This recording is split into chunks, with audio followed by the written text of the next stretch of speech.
Solo Média, merci de votre fidélité. Vous nous suivez sur Canal Plus 353, Canal TNT 33. Vous nous écoutez sur la 99 sur la 97.1. Vous nous suivez toujours sur IPTV et Telsat. C'est Solo Média, la force d'un groupe, la clarté d'une vision. C'est le dernier numéro de cette semaine. Merci à la régie, Mohamed Touré, Mohamed Thiam, Babaïdara Ismaël Sagnan. Je suis en compagnie de la Senghor. Bonjour, bon réveil matinal. Merci à vous, Fatou Abdiaye. Bonjour, bon réveil matinal et bon Juma Moubarak. Bonjour à toutes et à tous. Quelles sont les unes des quotidiens de ce vendredi? La une du journal Solo, le quotidien revient sur la visite du président Macky Sall, l'ex-chef de l'État du Sénégal, aujourd'hui donc à Dakar, audience avec Bassirou Diomaye Faye. Aujourd'hui, le retour de Macky Sall divise à la République, s'exclament mes confrères du journal ce matin, parlant également du projet de loi rectificative l'Assemblée nationale qui attend toujours le retour du courrier du gouvernement, informe le journal. Revenant également donc sur le décès de Papa Ousseynou Ndoye, le Djaraf de Ouakam, gardien des traditions lébou. C'est donc Tétan, une mauvaise nouvelle qui a fait donc le tour de la toile hier. Waly Diouf Bodian qui a été donc limogé au port autonome de Dakar. La bagarre sanglante à Thiès, l'un des protagonistes dans un état excessivement grave, nous informe le journal Solo ce matin. Entre autres sujets qui sont également évoqués par Solo Quotidien. À la une du journal Yor, la visite de Macky Sall aujourd'hui au Sénégal, la trahison de la mémoire, informe le journal Yor, mettant à sa une les familles des martyrs accusent Bassirou Diomaye Faye de renier le pacte de 2024. Le journal Réumi Quotidien met à sa une le directeur général ou désormais ex-directeur général du port autonome de Dakar, Waly Diouf Bodian. La purge se poursuit chez les pro-Sonko. Le gardien du port est viré, Waly Diouf Bodian remplacé par Doun Patembeng. On appelle à candidature pour remplacer donc le DG de l'ARTP, Cheikh Dian, nommé directeur général du FERA. La loi de finances rectificative est également à la une du journal Réumi Quotidien. L'Assemblée renvoie le gouvernement à sa copie. L'As Quotidien revient ce matin sur les DG et donc les conseils d'administratif. Diomaye Faye écarte Waly Diouf Bodian et lance une nouvelle vague de nomination. À la une principale du journal L'As Quotidien, Bassirou Diomaye Diakhar Faye, Mimi Touré et compagnie en tournée à l'intérieur du Sénégal du 21 au 26 juillet. C'est une tournée préparatoire du congrès de la coalition Diomaye Président. Diomaye donc déploie ses hommes à l'intérieur du pays, informe donc le journal L'As Quotidien. Vous le savez, le président donc a annoncé sur des informations vouloir mettre sur pied un parti politique et donc le congrès est prévu le 8 août prochain. L'As Quotidien également parle de ce retour de Macky Sall au Sénégal. Macky, un retour gagnant au Sénégal, informe donc le journal Le Sport, nous y reviendrons. À la une du journal Enquête, l'Alliance pour la République, l'épreuve post-pouvoir, titre le journal ce matin, revenant bien entendu donc sur les démissions en cascade au sein du parti même de l'Alliance pour la République, les repositionnements stratégiques de ces cadres, la PR est en mutation aujourd'hui. L'avenir politique de Macky Sall et de l'Alliance pour la République, c'est aujourd'hui l'équation à deux inconnus, affiche donc le journal ce matin. Quant au quotidien Vox Populi, eh bien, le journal revient également donc sur cette rencontre entre le président Bassirou Diomaye Faye et son excellence Bassirou Diomaye Diakhar Faye et Macky Sall, bien sûr, le candidat à l'ONU, déchaîne les passions à Dakar, informe le journal, puisque d'un côté, c'est de l'euphorie, par exemple, du côté de l'Alliance pour la République et de certains autres leaders qui soutiennent et saluent le sens de l'État et la hauteur républicaine du président actuel. Il s'agit donc de Bassirou Diomaye Faye. Et de l'autre côté, c'est la rage des familles des victimes. Guy Marius Sagna, selon lui donc, c'est une insulte à la mémoire de ces victimes et un crachat sur leur tombeau. Le député donc a assisté hier à la conférence de presse des familles du collectif des familles des victimes des manifestations politiques entre 2021 et 2024. Et pour Seydi Gassama de Amnesty International, s'il n'y a aucune poursuite contre Macky Sall au Sénégal, c'est parce que tout simplement le gouvernement actuel ne veut pas donc le poursuivre. Le journal revient également donc sur cette envie, en tout cas sur cette envie du président Bassirou Diomaye Faye qui débusque certains manquements et mobilise les organes et corps de contrôle. Il pointe l'acquisition et l'usage des véhicules administratifs et la conclusion dans des situations de tradition ou de transition de contrats et ou d'accords qui engagent aujourd'hui lourdement et durablement les structures donc étatiques, notamment donc ce qui, en tout cas les structures indépendantes ou même des entités du secteur parapublic.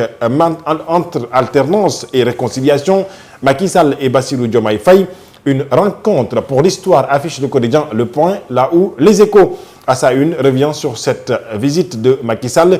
Après plus de 2 ans hors du territoire national, Macky débarque, sa femme déjà en guest star, nous informe le journal Les Échos.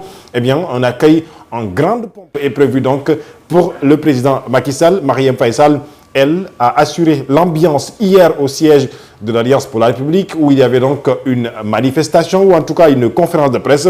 La paire salue le sens de l'État. Thierno Bokoum s'en félicite. Les martyrs le déclarent personnant non grata. Bassirou Diomaye Faye, revenant au Conseil des ministres hier sur les mesures individuelles, Diomaye désoncorise de plus belle et place ses hommes, affiche donc le journal Les Échos ce matin. Rencontre Diomaye Macky Sall au Palais. 1000 commentaires. La PR, soutenir sa candidature n'est pas un acte partisan, ça relève du patriotisme. Le journal Réumis Quotidien Sport, on reviendra sur ça avec surtout, bien sûr, l'avenir d'Ibrahima Mbaye qui est toujours en pointillé. Source.A revient également donc sur les limogeages en série de cadres de PASTEF dans les directions générales. Diomaye en mode bulldozer, viré au Conseil des ministres hier. Diomaye Faye, les DG Pro-Sonko, Ali Diouf Bodian du Port autonome de Dakar, Babo Amadouba de la 3FPT, Lamine Baro ONFP et Yelamine Goumbala, secrétaire général de la RTP, également donc viré. Serine Kososen, cadre de vie, Alioune Kébé, centre de formation publique locale, Madame Soukey Diop du FERA, Bekay Diop Anam et Seydou Diallo limogé. Cherdian, ex-DG de l'ONAS, revient au FERA. Le directeur général de la RTP, Adaïrou Cham, en sursis. Eh bien, Doun Patembeng, administrateur civil, revient ou devient donc le nouveau directeur général du port autonome de Dakar. Le directeur général Waly Diouf Bodian a été viré, nous informe le journal Walf Quotidien, parlant toujours de ces limogeages des directeurs généraux proches de Ousmane Sonko. C'est donc une deuxième vague dévastatrice, affiche le journal. Le Dakarois sportif ce matin parle de cette consécration de l'équipe nationale ou des équipes nationales donc sénégalaises de U15 et de U17. La fédération offre 311 millions de francs CFA aux champions d'Afrique. Eh bien, informe le journal donc ce matin. Point Actu Sport parlant bien sûr de ces consécrations. Eh bien, le journal parle et dit que les primes enfin versées, la fédération ajoute 100 000 francs CFA au U15 et 1 million de francs CFA au U17. Ibrahima Mbaye, j'en parlais déjà tout à l'heure. Tottenham, Dortmund, Manchester City. L'Europe se rue sur Ibrahima Mbaye, informe donc le journal. Lui, le jeune, est en train donc, en tout cas, d'attiser ou en tout cas d'être courtisé par les plus grands clubs d'Europe, quittant donc, vouloir quitter le Paris Saint-Germain. Record à la une du journal. Eh bien, le jeune Sénégalais Pape Gueye, le milieu de terrain, sortie fracassante, menace de sanctions à la veille de l'élimination précoce de l'équipe nationale du Sénégal en 16e de finale de cette Coupe du Monde 2026. Eh bien, Pape Gueye devrait s'en sortir, informe donc le journal Record ce matin. Ses explications à la une, ou en tout cas à l'intérieur du journal. Le quotidien revient également sur la Coupe du Monde 2026 avec surtout, bien sûr, la finale qui doit opposer donc dimanche prochain à 19h l'équipe de l'Argentine de Léo Messi face, bien entendu, à l'équipe de l'Espagne du jeune. Il s'agit donc de Lamine Yamal. 19 ans après, Lamine Yamal retrouve son idole. Le premier match qui va opposer Lamine Yamal et Lionel Messi. Ce sera donc dimanche, comme nous dit le journal Record ce matin. On aperçut Fatou Abdou des quotidiens parus ce vendredi matin. Merci beaucoup Armin Senghor. Nous allons vous retrouver dans la partie sportive de cette édition de 7h. Il est justement 7h, c'est l'heure de la grande édition du matin.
est 7h sur l'ensemble des réseaux synchronisés de Solo Média, le journal. Voici les principaux titres.